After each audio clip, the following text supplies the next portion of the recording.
এখানে যে জিনিসটি দেখতে পাচ্ছেন এটি হলো নেপিয়ার ঘাসের সাইলেজ।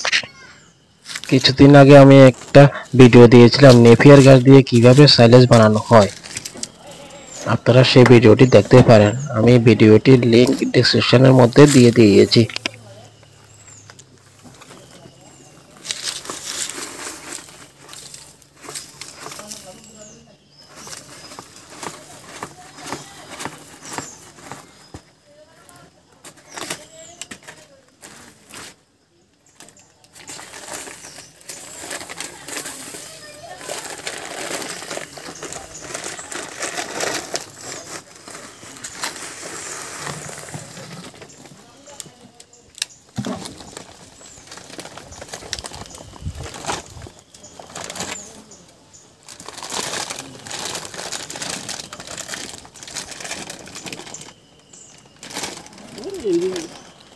অফ কর।